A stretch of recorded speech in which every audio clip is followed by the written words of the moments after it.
आज हम लोग जो है मॉलिक्यूलर बेसिस ऑफ इनहेरिटेंस का लेक्चर नंबर 11 स्टार्ट करने जा रहे हैं। DNA fingerprinting.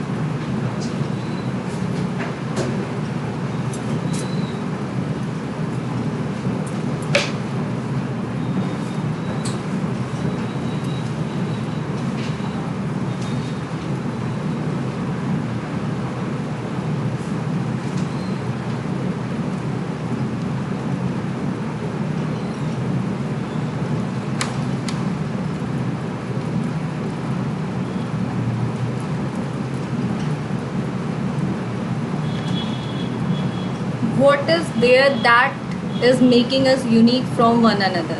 क्या चीज़ है जो हमको एक दूसरे से अलग बनाती है?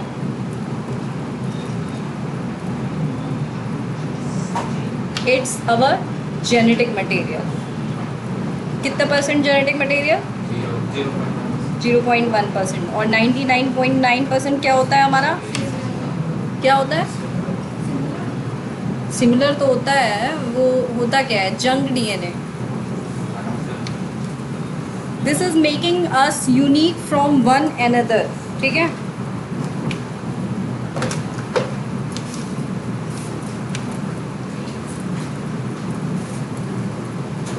DNA act as our cook book to tell how to grow and develop.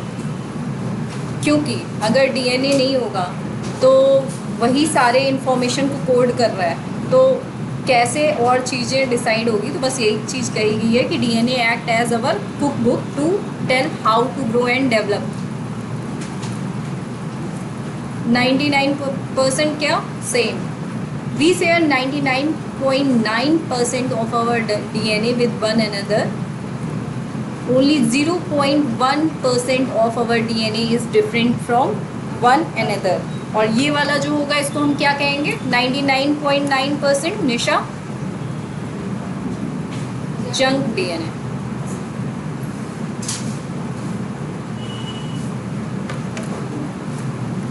Very small amount is difference that make us unique. बहुत स्मॉल अमाउंट ऑफ डिफरेंस होता है जो कि हमें यूनिक बनाता है। ठीक है, this means that we all share most of the information written in our cookbooks, but there are some variation in the recipes. इसका मतलब समझ में आ रहा है?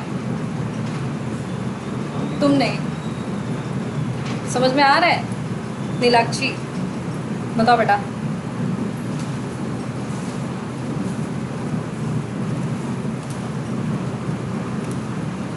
कितने लोगों को नहीं समझ में आ रहा है? इसका मतलब बहुत जनरल सी बात है, थोड़ा सा जनरल एग्जाम्पल लेके बोला गया है। नहीं समझ में आया? अमनीश, नीलाक्षी, निशा, नहीं समझ में आया? सिर्फ यही कह रहा है, this means that we all share most of the information written. मतलब वहाँ पे कुक बुक से कंपेयर किया है कि ज़्यादातर इन्फॉर्मेशन जितनी कुक बुक की है वो हमें पता होती, केवल कुछ रेसिपी जैसे कि 0.1% जो है हमारा डीएनए जो हमारा डिसिमिलर है। तो उसी तरीके से जैसे किसी कुक बुक की क्या होती है कि कुछ रेसिपी हमें नहीं पता है, बाकी सब क्या है? सिमिलर। ठीक, इसमें कोई समझने वाली बात नहीं है, नॉर्मल बात ही हुई है। Thus we are unique from one another. इस तरीके से हम लोग एक दूसरे से क्या है? यूनिक हैं। In a population, every person shows unique sequences, variable number of tandem repeats. Very important. It is a short sequence of bases in DNA that is repeated at a specific chromosomal locus. मतलब कि VNTRs क्या होते हैं? इस तरीके से देखिए,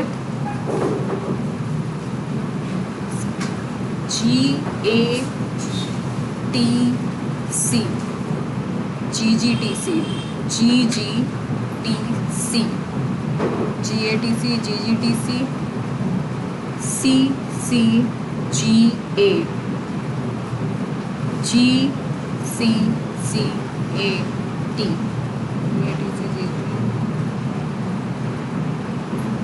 ठीक है।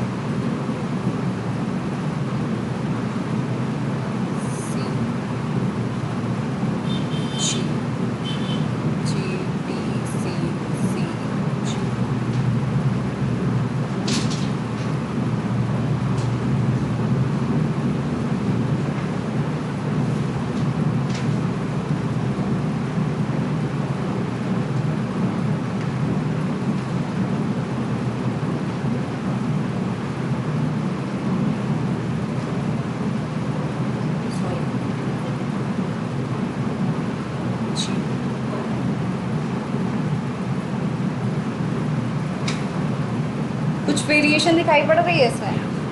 क्या? कहाँ पे? कहाँ पे? हाँ, एक मिनट। जी GATCG GATCG GATCG GATCG, ठीक है। फिर कहाँ पे दिखाई पड़ रही तुम लोगों को वेरिएशन? थर्ड और फोर्थ एक मिनट देखने दो हमें। GATCG GTCC GCCAT GATC GGTC GAGC, कहाँ पे तुम लोग को, कहाँ पे वेरिएशन दिखाई पड़ रही है?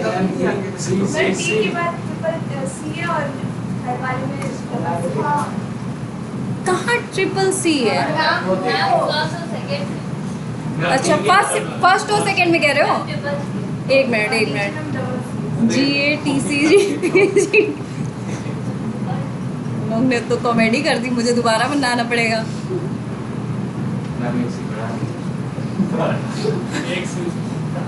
अच्छा हाँ, एक एक्स्ट्रा सी यहाँ पे बन गया है। एक मिनट। GATCGGT, 3 ही सी तो है भैया।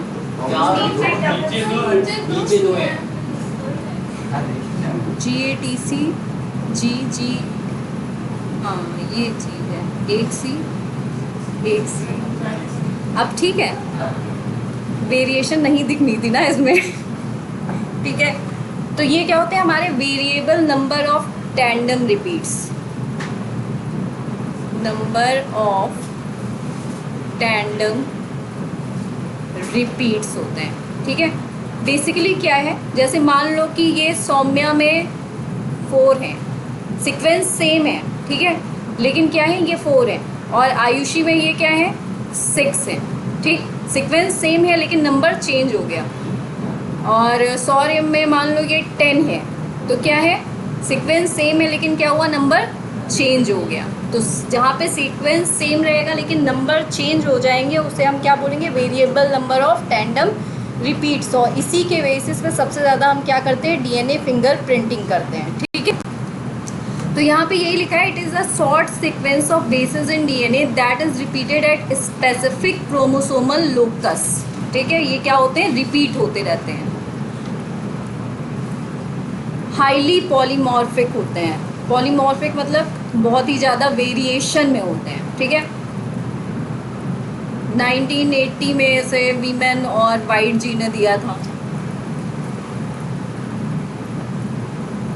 Length of the regions having VNTR is different in each individual. वही जो सेम बात अभी मैं बोल रही थी, क्या था, समझ में आया? डायग्राम समझ में आया कि नहीं Saumya?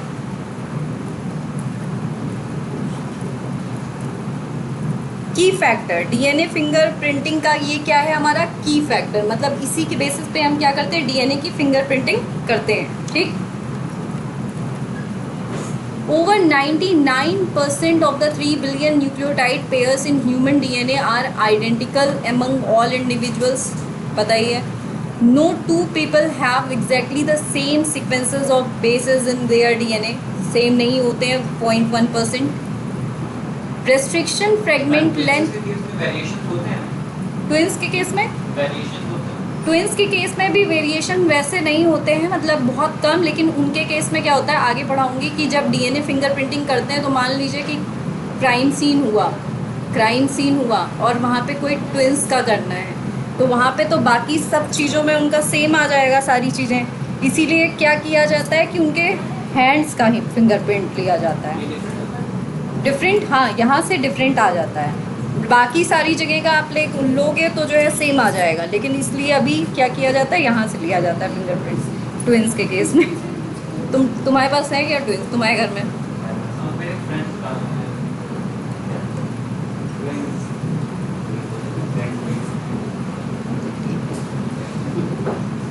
Restriction fragment length polymorphism are pronounced as RFLPs, इनको रिफ्लेप्स भी कहते हैं, ठीक है। Restriction fragment length polymorphism are called variable number of tandem repeats, ठीक। restriction fragment length polymorphism होता क्या है, सुनते जा रहे हो तुम लोग? पूछा?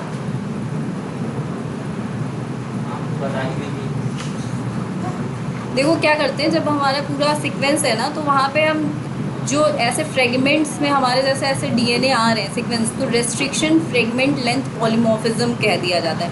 अब ये जो वीएनटीआर हैं जिनको हम डिसाइड कर रहे हैं, तो ये भी तो एक तरीके से रेस्ट्रिक्शन फ्रेगमेंट लेंथ पॉलीमॉर्फिज्म ही बोले जाएंगे ना भाई। क्या है कि सबसे पहले हमने कोई भी क्राइम सीन पे मान लो क्राइम हुआ, ठीक है, तो वहाँ पे हम क्या करेंगे, किसी के भी जो हमें जो सस्पेक्ट हो, पहले तो हमने वहाँ से जो एविडेंस है वो लिए, फिर उसके बाद हमें जिन पे शक है हमने क्या किया, उनका या तो बाल ले लिया, हेयर लिया, या तो नेल लिया, जो भी मिलेगा वो ले लिया, ठीक है। फिर हम क्या करेंगे कि उसके डीएनए सैंपल को हमने आइसोलेट किया, आइसोलेट करने के बाद हम रेस्ट्रिक्शन एंडोन्यूक्लियस से कट कराएंगे, रेस्ट्रिक्शन एंडोन्यूक्लियस से कट कराएंगे तो हमें क्या मिलेगा, रेस्ट्रिक्शन फ्रेगमेंट लेंथ पॉलीमॉर्फिज्म ही तो मिलेगा, आरएफएलपी। और आरएफएलपी में भी हम कौन सा लेंगे, जो वीएनटीआर होगा, variable number of tandem repeats, क्योंकि उसी से क्या कर पाएंगे हम, डीएनए फिंगरप्रिंटिंग कर पाएंगे। और ट्विंस के केस में जो जैसे तुमने पूछा, तो ट्विंस के केस में क्या करेंगे कि अगर हमने नॉर्मली लिया है तो नहीं, लेकिन फिर अगर हमें और चेक करना है तो हम उनका क्या करेंगे, यहाँ से लेंगे, ठीक है।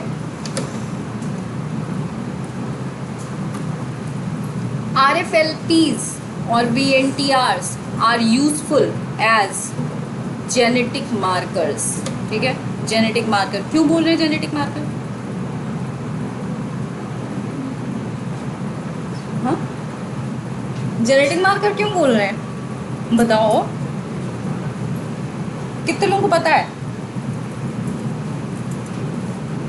ये तो बहुत कॉमन सेंस वाली बात है, इसमें तो मतलब कुछ।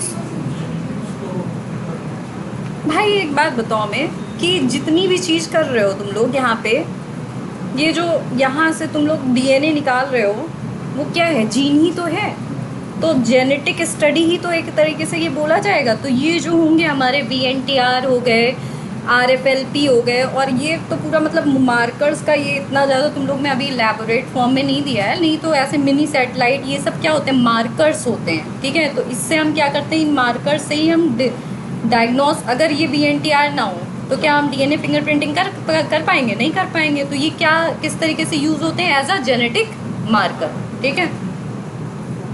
बहुत सारे होते हैं, आरएफएलपी होता है, एएफएलपी, लेकिन इतना तुम लोग के सिलेबस में अभी है नहीं, मेनली वीएनटीआर है।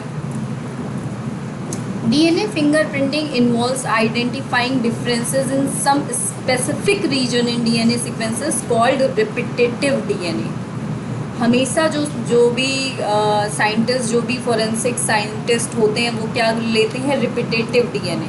और रिपीटेटिव जो वीएनटीआर था वो हमारा क्या है, हाईली रिपीटेटिव था कि नहीं। जैसे मान लो मैंने क्या बोला था कि निशा में 4 हैं, नीलाक्षी में 5 हैं, सेम सीक्वेंस है, लेकिन क्या है, वो रिपीटेटिव हैं, ठीक है। बस वो क्या है, उनके नंबर चेंजेस हैं। इतनी बात क्लियर है? तो हाईली रिपीटेटिव डीएनए होने चाहिए ये, because in these sequences a small stretch of DNA is repeated many times, ठीक। These sequences show high degree of polymorphism। अच्छा, होता क्या है, जैसे वहाँ पे मैंने क्या बताया कि नंबर चेंज होते हैं, ठीक है, नंबर चेंज होते हैं, पहली चीज़। एक और चीज़ थी उसमें, नंबर चेंज होते हैं, अभी बताते हैं, उसमें कुछ थोड़ा सा नंबर चेंज होते हैं। लेंथ कभी कभी क्या होती है, जैसे ये तो नंबर चेंज हो गए, कभी कभी क्या होते हैं, जो रिपीटेटिव डीएनए होते हैं, रिपीटेटिव डीएनए होते हैं, इसमें मैंने क्या बताया कि नंबर चेंज है, जैसे 4, 5, 6 ऐसे हो गया। और कभी कभी क्या है, जैसे मान लो कि कुछ सीक्वेंसेस हैं, उनकी लेंथ एक इंडिविजुअल में मतलब डिफरेंट है, दूसरे इंडिविजुअल में डिफरेंट है, तीसरे इंडिविजुअल में डिफरेंट है, चौथे इंडिविजुअल में क्या है, डिफरेंट है। ये बात समझ में आई? क्या समझ में आई? रिपीटेटिव डीएनए ऐसा भी हो सकता है कि जैसे नंबर चेंज, बेस सीक्वेंस क्या है हमारे, सेम है, लेकिन नंबर चेंज है। और दूसरा केस क्या हो सकता है कि जो बेस सीक्वेंस की लेंथ है वो डिफरेंट डिफरेंट हो डिफरेंट डिफरेंट इंडिविजुअल्स में। क्लियर है? क्लियर है? They are bits of chromosomes that can be cut by restriction and endonuclease. Restriction endonuclease कौन कौन से होते हैं? कोई 3 रेस्ट्रिक्शन एंडोन्यूक्लियस के नाम बताइए। सौम्या किसका नाम है? अच्छा ठीक है, सौम्या बताओ। 3 restriction enzymes. Restriction endonuclease molecular scissor जो वर्क करते हैं एज अ मॉलिक्यूलर सीजर। भूल गए? Very good. हाँ very good. Retrovirus vector, BAM-H1, Eco R1, HIN3, TFU, कितने सारे होते हैं भाई। ALU होता है। ये तो भूलने वाली, ये तो मतलब ऐसे क्या कहते हैं उसको, मजे मजे में याद हो जाते हैं। इसमें तो याद करने वाली चीज़ होती ही नहीं है। HIN सेकेंड और इको R1 तो कभी भूल ही नहीं सकता क्योंकि वो इस्चीशिया कोलाई से जो है आइसोलेटेड है। तुम लोगों को पता है मॉलिक्यूलर सीजर क्या होते हैं? नहीं पढ़ा? हाँ PSU एक होता है, PSU होता है, PSU होता है। The fundamental technique involved in DNA fingerprinting, was pioneered and perfected by Alec Jeffrey of Great Britain. Scientist थे जिन्होंने DNA फिंगरप्रिंटिंग को दिया था। एलेक जेफरी जी ने, इनका नाम याद रखना, एलेक जेफरी। इन्होंने क्या दिया था? DNA फिंगर प्रिंटिंग को दिया था। नोट्स अभी इसके मैं बनवाऊंगी, अभी बस समझ लो यहाँ पे।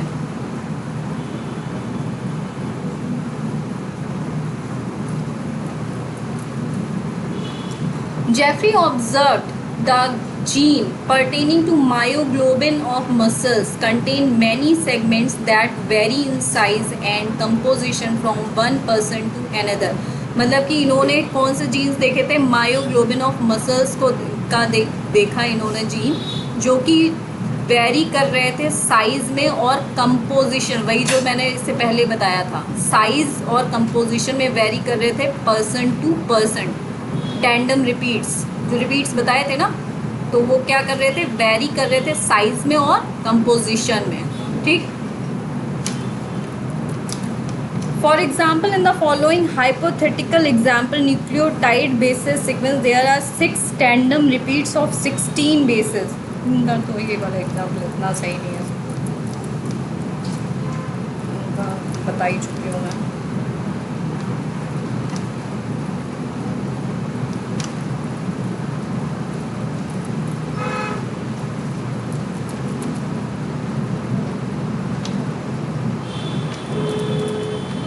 The VNTR of 2% differ in number of tandem repeats, जो बताया था मैंने। टैंडम रिपीट्स मतलब जो रिपीट्स हो रहे हैं, ठीक है। और the sequence of bases, sequence of bases मतलब इसको कैसे डिफाइन कर सकते हो? Sequence of basis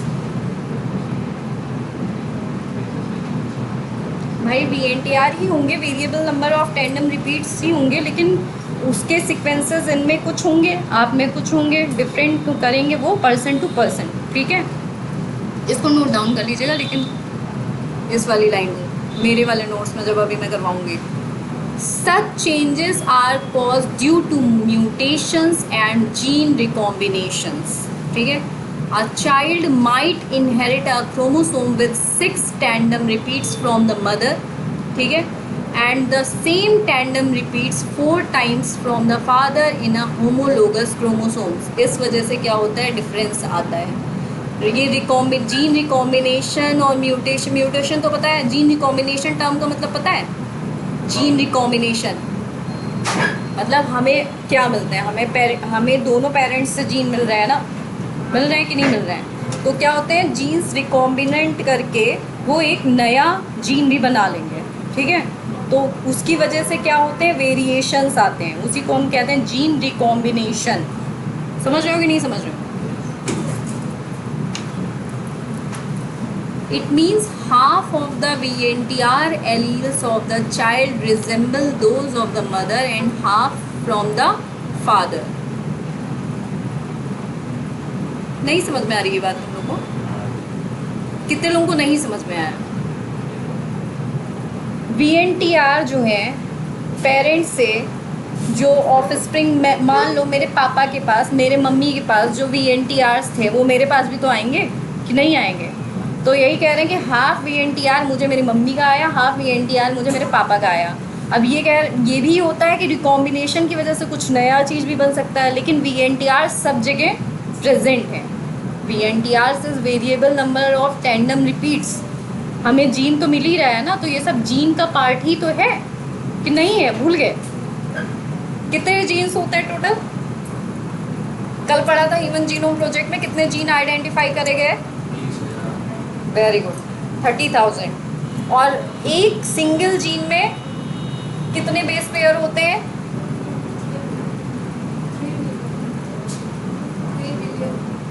3 billion. एक सिंगल जीन में कितने बेसेस होते हैं? इसका मतलब है रिवीजन बिल्कुल नहीं हो रहा है। कल इवोल्यूशन स्टार्ट हो जाएगा, फिर इवोल्यूशन अगले हफ्ते में वीक ख़त्म हो जाएगा, फिर धीरे धीरे ऐसी चीज़ें ख़त्म होती जाएंगी और आप लोग पाइल अप करते जाए। 3000 बेसिस बताए थे, 3000 बेसिस होते हैं सिंगल जीन में। कल ही लिखवाया भी है, पढ़ाया भी है, हम पढ़ लेंगे तुम लोग के जगह जाके, ठीक है? इट मीन्स तुम लोग के तो प्री बोर्ड भी है 18 को, और ये हाल है 3 डे वाली स्टडी चलेगी, है ना? तो पढ़ना शुरू कर दो। It means half of the way, वो बता चुकी मैं। This is heterozygous condition with reference to VNTR alleles. Heterozygous condition क्यों बोल रहे हैं, कौन बता सकता है? कि VNTR alleles of child resemble those of the mother, half of the mother and half from the father, and this is called as the heterozygous condition with reference very good, क्योंकि डिफरेंट जगह से jeans आ रहे हैं इसलिए इसको heterozygous condition कहा जा रहा है। अगर सेम पेरेंट्स से आ रहे होते तो क्या क्या कहा जाता? अगर सिर्फ मदर से बात कर रहे होते तो होमोजाइगस कंडीशन बोल रहे थे, ठीक है?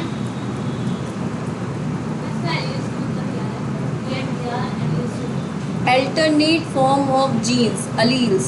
जेनेटिक्स नहीं पढ़ा तुम लोग ने? फर्स्ट ईयर में है, फर्स्ट ईयर में जेनेटिक्स एलील्स तो पढ़ा ही होना चाहिए। अल्टरनेट फॉर्म ऑफ जीन, अब तुम लोग अलग से डाउट सेशन हमसे लेना, ठीक है? Tandem repeat serves as the basis of the technique, ठीक है भाई? टैंडम रिपीट्स नहीं होंगे तो क्या DNA फिंगरप्रिंटिंग हो पाएगी? नहीं हो पाएगी, ठीक? तो मतलब यहाँ पे हमारा कोडिंग वाला कुछ भी नहीं कर रहा है DNA फिंगरप्रिंटिंग में, जो भी कर रहा है नॉन कोडिंग कर रहा है, ठीक है सौम्या? ज़्यादा पढ़ लिया? A technique used by scientists to distinguish between individuals of the same species using DNA as a sample। इसको नोट डाउन कर लीजिएगा, अभी नहीं जब मैं बोलूँगी। एलेक जेफरी जी, और यहाँ पे लाए थे, उनका नाम है, एक मिनट बता देते हैं इनका नाम क्या था, कुछ इंडिया में DNA फिंगरप्रिंटिंग लेके आए थे कश्यप एंड लाल जी, CCMB हैदराबाद, ठीक है?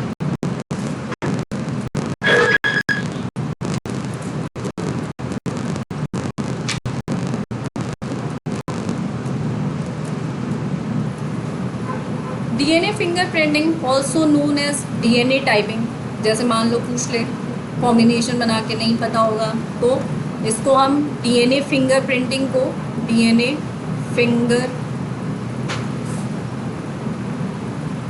प्रिंटिंग, इसको हम क्या कह सकते हैं? DNA टाइपिंग, ठीक है? जेनेटिक फिंगरप्रिंटिंग, ये तो पहचान लोगे, जेनेटिक फिंगरप्रिंटिंग,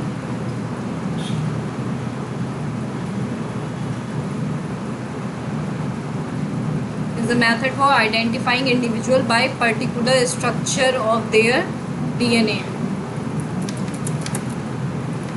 क्या है डीएनए फिंगर, मैंने पढ़ लिया। पैटर्निटी मैटर्निटी टेस्टिंग में यूज़ करते हैं फॉरेंसिक्स वर्क में। पैटर्निटी मैटर्निटी टेस्टिंग मतलब समझते हो? तुमसे भी पूछेंगे, तुम लोग समझते हो? नहीं समझते हो? कॉमन सेंस यूज़ करो, थोड़ा सा दिमाग चलाओ। पैटर्निटी टेस्टिंग तुम लोग समझते हो ना? पैटर्निटी मैटर्निटी टेस्टिंग में डीएनए फिंगरप्रिंटिंग कैसे हेल्प कर रही होगी? हाँ, पता नहीं क्या, मान लो तुम अपने मतलब तुम अपनी मदर से रिलेटेड होता है। मैटर्निटी मतलब लग रहा है तुम लोग ने कुछ क्राइम सीरियल्स भी नहीं देखे। मतलब क्राइम सीरियल छोड़ दो, मतलब नॉर्मल सीरियल्स भी कुछ भी नहीं देखा। तुम अपनी मदर की बेटी हो कि नहीं, तो ये चेक करने के लिए भी डीएनए फिंगरप्रिंटिंग करा जाएगा। सीधे सीधी चीज़ है।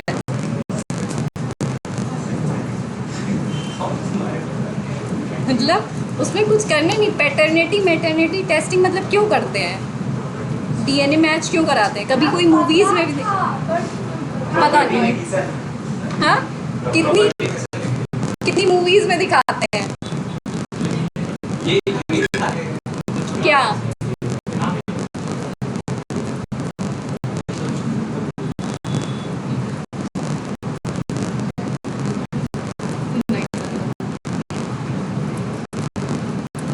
प्रोटोकॉल क्या होता है इसका? प्रोटोकॉल मतलब समझते हो? नहीं, प्रोटोकॉल मतलब नहीं समझते हो? तुम बताओ। अच्छा समझते हो तो बताओ, बताओ बताओ बताओ, जल्दी बताओ। हाँ,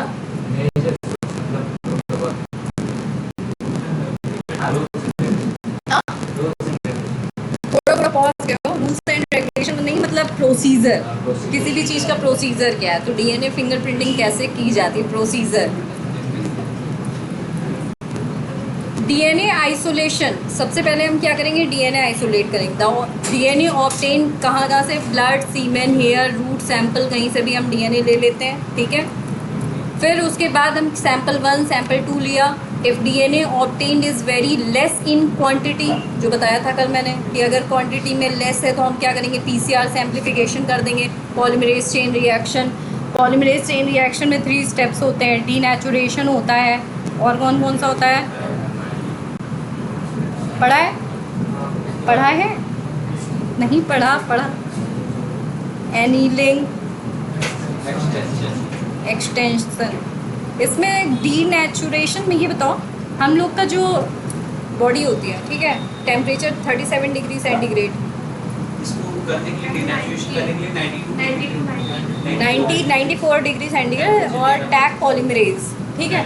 तो टैग पॉलीमरेज, हाँ, कौन से बैक्टीरिया से आइसोलेटेड है? थर्मस एक्वेटिकस, ठीक है।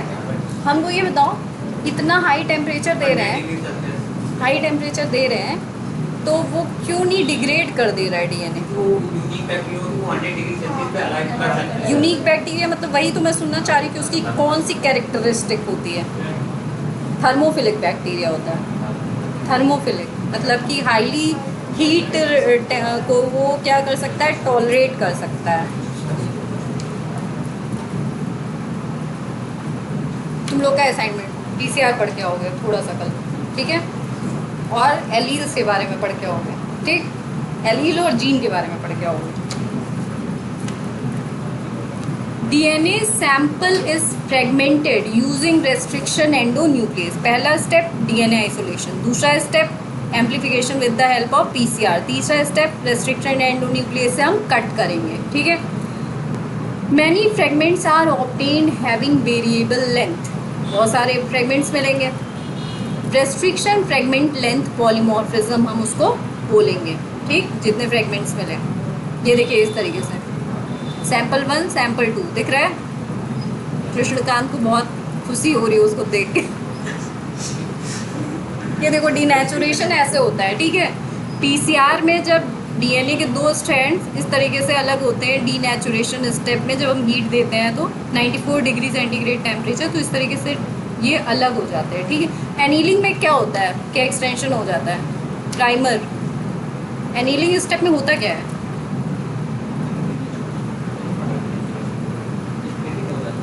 कैसे हो जाती है? आते हैं। डीनेचुरेशन में अलग हो गए, ठीक है। अब अलग इस तरीके से मान लो, डीनेचुरेशन में ये ऐसे ऐसे अलग हो गए।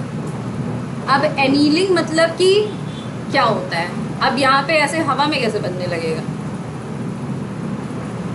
क्या चीज़ होती है, प्राइमर्स डालते हैं जो मैंने बताया था ना। और ये प्राइमर्स क्यों पॉसिबल हुए लाना, due to human genome project. अगर ये नहीं होंगे तो सीक्वेंस डिज़ाइन नहीं हो पाएगा, सीक्वेंस डिज़ाइन नहीं होगा तो कुछ भी नहीं हो सकता, ठीक है। तो प्राइमर शॉर्ट ऑलिगोन्यूक्लियोटाइड सीक्वेंसेस होते हैं, फिर ये एनील मतलब यहाँ पे बाइंड करते हैं और इस तरीके से फिर पूरा एक्सटेंशन हो जाता है, ठीक है। फिर लास्ट में हमारा क्या होता है, वही एक्सटेंशन हो जाता है। Denaturing DNA, the DNA on the gel is denatured using alkaline chemicals or by heating, ठीक है। जेल इलेक्ट्रोफोरेसिस, जेल इलेक्ट्रोफोरेसिस हम यहाँ पे जो यूज़ करते हैं एग्रोस जेल इलेक्ट्रोफोरेसिस, ठीक है। प्रोटीन के लिए कौन सा यूज़ करते हैं,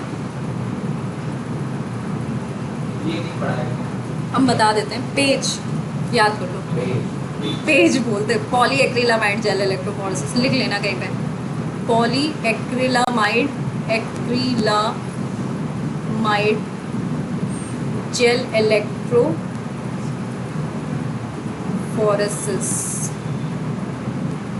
ये हम प्रोटीन के आइसोलेशन के लिए करते हैं। इसको करना तो इजी होता है, ये सारे काम बहुत इंटरेस्टिंग होते हैं।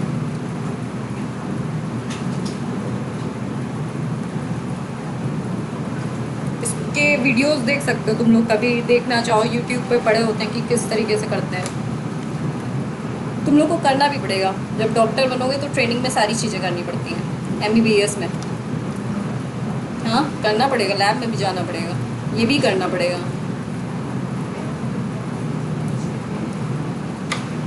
The fragments are then separated by agarose gel electrophoresis on the basis of the size and charge of DNA fragments, ठीक है। लिख देते हैं, on the basis of size and charge of DNA fragments, ठीक है। DNA हमारा negatively charge होता है तो पॉजिटिव वाले की तरफ मूव करेगा। निगेटिव चार्ज क्यों होता है, why DNA is negatively charged, सही बोल रही थी, because of phosphate group. DNA samples place कर दिए जाते हैं, ठीक। हमने क्या लिया, सबसे पहले अपना डीएनए, समझ में आ रहा है कि नहीं, सबसे पहले हमने डीएनए लिया। डीएनए को क्या किया हमने, क्योंकि कम होगा तो हम क्या करेंगे, एम्पलीफाई कर लेंगे with the help of PCR machine, ठीक है। फिर हम क्या करेंगे, फिर हमने उसको कट कराया, रेस्ट्रिक्शन एंडोन्यूक्लियस कैंची की तरह काम करते हैं, मॉलिकुलर सीजर की तरह, ठीक है। मॉलिकुलर सीजर क्यों बोल रहे हैं, क्योंकि ये यहाँ पे क्या कट कर रहे हैं, डीएनए को कट कर रहे हैं, ठीक है। फिर हमने क्या किया, हमने उसके बाद जेल इलेक्ट्रोफोरेसिस ये रन किया, ठीक है। इसमें क्या होगा कि वो जो है फ्रेगमेंट के मतलब उसके साइज़ और चार्ज के बेसिस पे क्या, अब इसमें जो कम साइज़ वाला होगा वो क्या करेगा, जल्दी से रन कर जाएगा, उसका बैंड सबसे कहाँ पर मिलेगा, सबसे छोटा वाला, हाँ सबसे छोटा वाला पॉजिटिव की तरफ मिलेगा और सबसे बड़ा वाला हैवी वाला ऊपर। भाई कोई भी चीज़ है, मान लो ये वाला गेट है, ये जो गेट है यहाँ पे, ठीक है, इस जेल इसको वेल मान लो, ठीक है, इस गेट को वेल मान लो, ठीक। अब कोई इतना मोटा इंसान आ जाए, जो पतला है वो जल्दी चला जाएगा, फिर उससे पतला जो बहुत मोटा होगा उसको जाने में प्रॉब्लम होगी ना, बस सिंपल चीज़ है, समझ में आ गया। The movement of these fragments depends on their length. This results into the formation of bands, ठीक है। अब इसको ट्रांसफ़र करेंगे, अब ऐसा तो है नहीं क्योंकि जेल हमारा बहुत फ्लेक्सिबल हो सकता है, तो इसको तो हम डायरेक्टली रखेंगे नहीं देखने के लिए कि बैंड्स को अगर हमें देखना है एक्सरे फिल्म पे तो कैसे देखेंगे। तो इसके लिए हम क्या करते हैं, इसको नाइट्रोसेलुलोज मेम्ब्रेन या नाइलॉन मेम्ब्रेन पे क्या करते हैं, ट्रांसफ़र करते हैं। इस प्रोसेस को हम क्या बोलते हैं, सदर्न ब्लॉटिंग बोलते हैं, ठीक है। सुना है कभी, नहीं सुना है, हाँ बता रहे हैं। देखो यहाँ पे देख लिया, यहाँ पे बैंड्स आ जाएंगे, ठीक है। अब इसके आगे ये देखो, the bands are then blotted on nylon membrane. Saumya क्या हुआ, तबीयत नहीं सही है? ठीक है, हटना जरूर। देखो यहाँ पे क्या करते हैं, इसके बाद बैंड्स को हम नाइलॉन मेम्ब्रेन या नाइट्रोसेलुलोज मेम्ब्रेन पे क्या कर लेते हैं, ट्रांसफ़र कर लेते हैं। वाइट कलर की आती है, सिंपल सी आती है। और इतना जितना ये आसान दिख रहा है यहाँ पे कि बस करते चले जाते, इतना आसान होता नहीं है। उसको पूरा ऐसे कैस्केड बना के और फिर ऐसे ऐसे करके बहुत सारी चीज़ों से फिर प्रेस करते हैं, तब जाके वो ट्रांसफर, मतलब ये प्रोसीजर मान के चलो कि 2 से 3 दिन का होता है पूरा मिला के। पहले हमने डीएनए आइसोलेट किया, मतलब पूरा 2-3 दिन, जब आप उसमें कंटिन्यूसली लगे रहेंगे तब होती हैं चीज़ें। और इस प्रोसेस को कहते क्या हैं हम, सदर्न ब्लॉटिंग। और अगर हम प्रोटीन बैंड्स का ट्रांसफ़र करें तो हम उसको क्या बोलेंगे, नोट डाउन कर लेना, मान लो कभी पूछ ही ले, उसको हम कहते हैं वेस्टर्न ब्लॉटिंग, ठीक है। और अगर आरएनए बैंड्स को ट्रांसफ़र करेंगे तो हम कहेंगे उसे नदर्न ब्लॉटिंग। ईस्टर्न भी होती है, ईस्टर्न भी होती है, पता था। आरएनए बैंड्स ट्रांसफ़र करते हैं नदर्न ब्लॉटिंग, नदर्न ब्लॉटिंग, ठीक है। क्या चीज़ है, as the towel draws moisture the DNA, वही सेम चीज़ की डीएनए ट्रांसफ़र हो गया with the help of capillary action, ठीक है। This process is called blotting. और हाँ, क्यों इसका नाम सदर्न ब्लॉटिंग पड़ा है, क्योंकि जिस साइंटिस्ट ने इसे डिस्कवर किया था उसे E.M. सदर्न कहते हैं, इसलिए कह रहे हैं डॉक्टर बनने के बाद साइंटिस्ट जरूर बनना, नाम अमर हो जाएगा। हाइब्रिडाइजेशन, इस प्रोसेस को हम हाइब्रिडाइजेशन में हम यहाँ पे क्या करते हैं, प्रोब को डालते हैं, ठीक है। प्रोब हमारे हम डिज़ाइन लैब में मंगवाते हैं, ठीक है। जो भी रीज़न हमें टारगेट करना है हमें पता है। अब इन डीएनए के लिए स्पेसिफिक हमने क्या मंगाए, VNTRs। The bands are flooded with single stranded radio active probes से हम क्या करेंगे, इसे बाइंड कराएंगे। इसी प्रोसेस को हम क्या बोलते हैं, हाइब्रिडाइजेशन, ठीक है। probes get complemented to the complementary VNTR sequence से क्या होंगे, ये जाके बाइंड कर जाएंगे। और जहाँ पे बाइंड नहीं करेंगे इसका मतलब वो क्रिमिनल नहीं होगा, आगे पता चलेगा। The probe attaches by base pairing to those restriction fragments that are complementary to its sequence. The probes can be prepared by using with fluorescent substance or radioactive isotope, ठीक है। फोटोग्राफी करते हैं अब लास्ट में। The nylon membrane is kept in contact with X-ray film. DNA bands due to radioactive probe give photographic image on X-ray film, ठीक है। Thick and thin dark bands from a pattern of bars which constitute a genetic fingerprint. This is how the developed X-ray films look like. ठीक है। अब सोचो forensic जो institute में काम करते होंगे, जो फॉरेंसिक लैब में, उनका काम कितना इंटरेस्टिंग होता होगा। Parental dispute, catching criminals, forensic science, इन सब में हम क्या करते हैं, डीएनए फिंगरप्रिंटिंग को यूज़ करते हैं, ठीक है। सबसे पहला स्टेप कौन बताएगा, जल्दी से बता दो। सेकेंड, नहीं PCR करेंगे, एम्प्लीफिकेशन करेंगे, हाँ। फोर्थ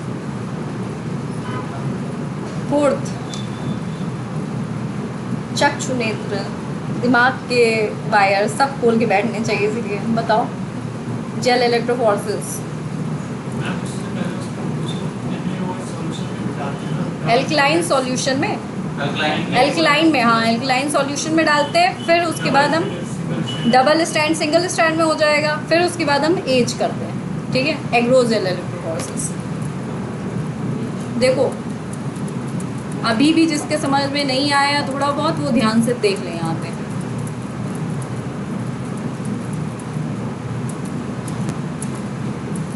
और इसको एज इट इज़ अपनी कॉपी में बना लीजिएगा।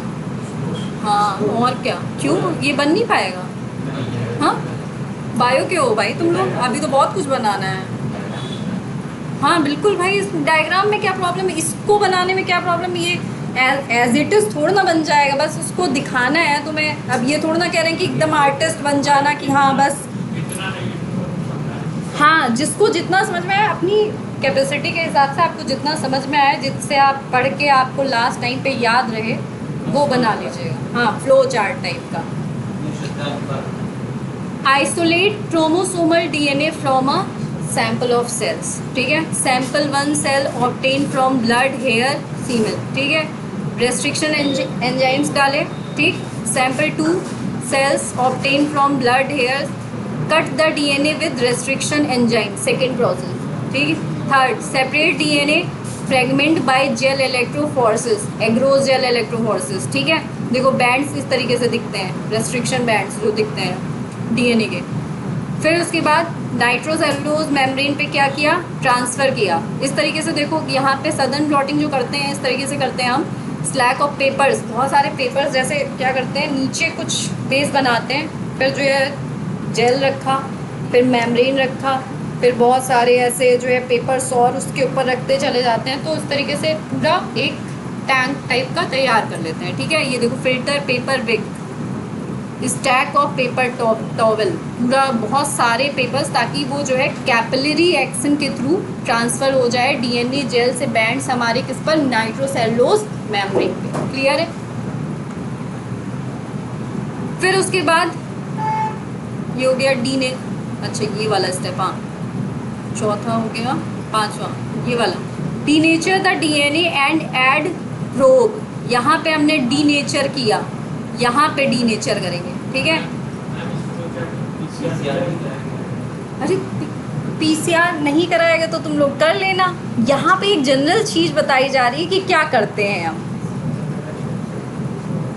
पीसीआर तो मतलब वो बट ऑब्वियस सी बात है, पीसीआर तो आप कराएंगे ही कराएंगे। लैब में अगर आप काम कर रहे हैं तो हर काम के बाद आपको पीसीआर कराना है। कोई इच्छानुसार होता है, आप कराना चाहिए। क्यों? अगर मैंने लैब में काम किया, मान लो छोटा मतलब क्या, तुम्हें क्या लग रहा है डीएनए कितना, जब कोई हमें सैंपल दे के जाता है, अभी इसके बारे में बात करते हैं, आफ्टर क्लास बात करेंगे तुमसे। डीएनए इतना बड़ा दे के जाएगा तुम्हें, कोई बहुत सारा सैंपल दे देता है, तुम हमको ब्लड दे देना बहुत सारा, हम करना चाहते हैं, कोई 4 ml ब्लड भी कोई देता है ना तो सोच समझ के देता है।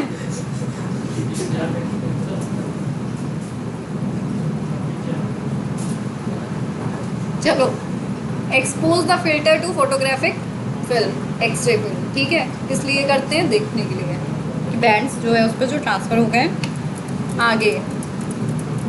आगे बहुत इंटरेस्टिंग है एक फिगर, उसको तुम लोग बताओगे हमें, पेरेंटल डिस्प्यूट वाला है। A given person can never have a VNTR which his parents do not have, मतलब एक given person can never have, उसके पास VNTR नहीं होते हैं अगर पेरेंट्स के पास नहीं। ठीक है, यहाँ से बताओ, बहुत इंटरेस्टिंग है ये। The illustration given below are the VNTR patterns for Mrs Rose blue colour की दिखेंगी तुम्हें, मिस्टर राव येलो कलर के दिखेंगे। D1 उनकी बायोलॉजिकल डॉटर है मिस्टर राव की। ठीक है, और D2 क्या है, child of Mrs Rose and her former husband. ठीक है, S1 क्या है, मिस्टर राव बायोलॉजिकल सन है। ठीक, बात समझ में आई? क्या क्या समझ में आया? D1 जो है बायोलॉजिकल डॉटर है मिस्टर राव की, ठीक है। और D2 क्या है, मिसेस रोज और उनके मतलब फॉर्मर हस्बैंड की। S1 क्या है, मिस्टर राव बायोलॉजिकल सन है। और S2 क्या है, मिस्टर राव एडॉप्टेड सन है।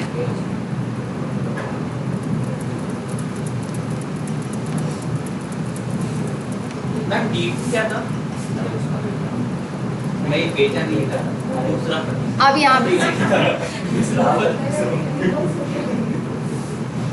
मॉम डैड हो गए, ठीक है। पहली वाली के पहली D1 डॉटर किसकी थी, मिस्टर राव की, ठीक है। तो देखो बैंड्स मैच कर रहे हैं, मैच कर रहे हैं, यहाँ वाले तो मैच ही कर रहे हैं ना, मैच कर रहे हैं कि नहीं कर रहे हैं। फिर D2 वाली क्या थी,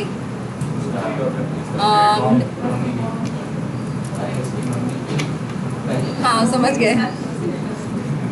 देखो D2 वाली इनसे मैच कर रही है, देखो बैंड से ऐसे मैच करते हैं, मैच कर रहा है, ये वाला ऐसे मैच कर रहा है, ठीक।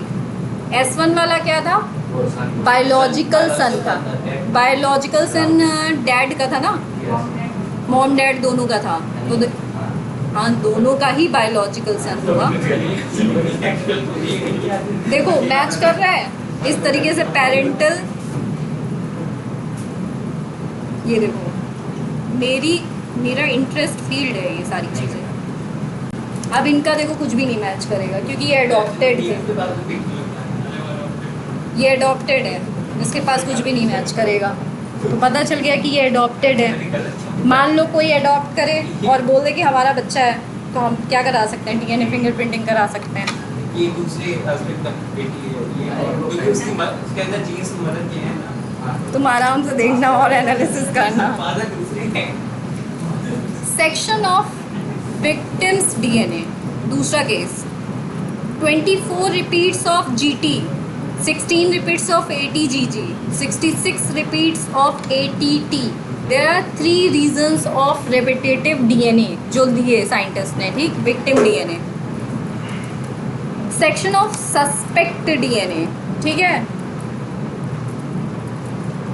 सस्पेक्ट जो है 49 repeats of GT, 16 repeats of ATGG, 51 repeats of ATT. The same 3 regions of repetitive DNA are present here, but some include different number of repeats.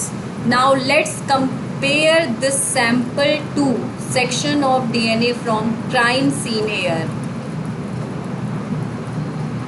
कुछ मैच कर रहे थे दोनों में, 49 repeats of GT, 16 repeats of ATGG, 51 repeats of ATT. The length of the repetitive sequences match the length, बताओ याद है पीछे का, इसको देख लो ध्यान से, देखा किससे मैच करा है। अब बताना कि सस्पेक्ट से कि विक्टिम वाले किससे मैच, देख लिया ध्यान से ना।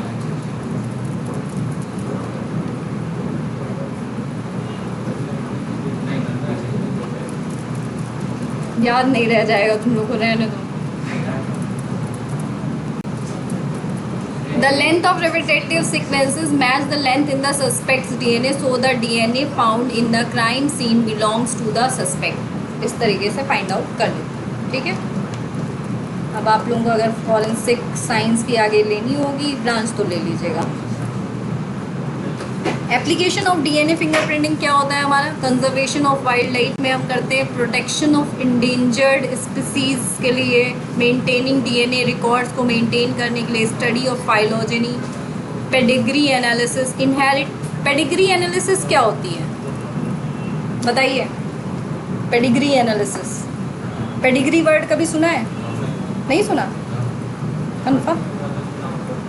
पेडिग्री एनालिसिस होता है मतलब जैसे हाँ मान लो कि किसी भी फैमिली की पूरी हिस्ट्री की जब हम स्टडी करते हैं तो वही कहते हैं हम पेडिग्री एनालिसिस। जैसे मान लो कि मतलब मेरे ग्रैंड पेरेंट्स इस तरीके से, फिर उनसे जो है कितने मतलब लोग हुए, फिर हम लोग कितने चाइल्ड्स हैं, इस तरीके से स्टडी करते हैं ना, जैसे मान लो इससे फ़ायदा क्या है, इससे फ़ायदा ये है कि अगर फ़ायदा क्या होता है बता रही हूँ, सुनो बता रही हूँ, फ़ायदा भी बता रही हूँ।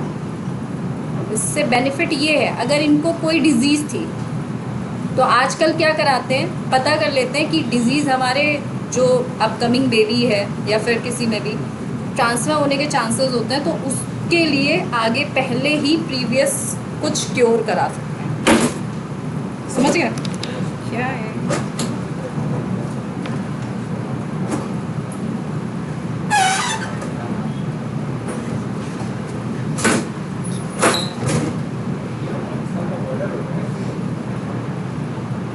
ठीक, डीएनए फिंगरप्रिंटिंग समझ में आ गया?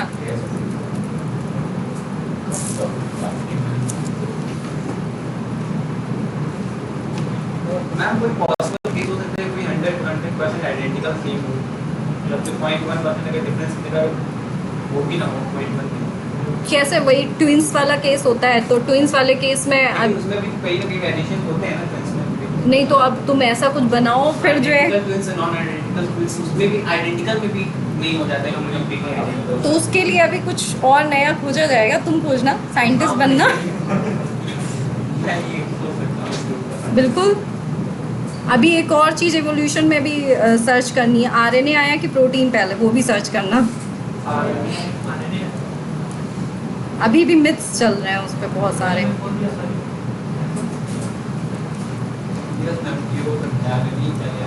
अच्छा ठीक है, थैंक यू। आज की क्लास फिर यहीं पे ख़त्म करते हैं।